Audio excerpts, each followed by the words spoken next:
بسم اللہ الرحمن الرحیم۔ تجارت سے متعلق مسئلہ۔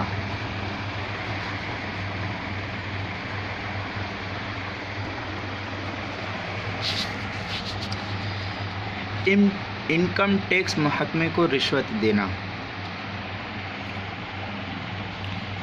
مسئلہ: رشوت کا دینا اور لینا دونوں شریعت کی نظر میں حرام قرار دیا گیا ہے، دونوں ہی صورت ناجائز ہے۔ البتہ دفع ظلم اور اپنا حق وصول کرنے کے لیے بحالت مجبوری رشوت دینے کی فقہا نے گنجائش دی ہے۔ اس صورت میں فقط رشوت لینے والا گنہگار ہوگا، دینے والا نہیں، لیکن اس صورت میں بھی انسان کو بچنا بہتر اور اعلیٰ درجہ ہے۔ اس کو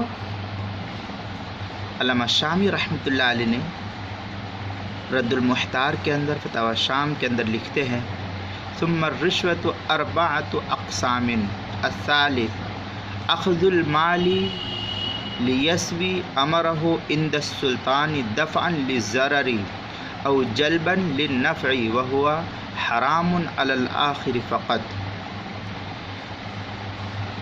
رد المحتار جلد نمبر 8 صفحہ نمبر 35۔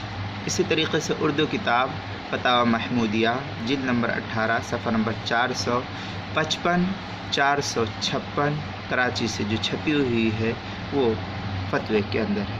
اسی طریقے سے اردو کتاب محقق و مدلل جدید مسئلہ جلد نمبر 2 باب الربا مسئلہ نمبر 357 صفحہ نمبر 433 انکم ٹیکس محکمے کو رشوت دینا، یہ مسئلہ ہے۔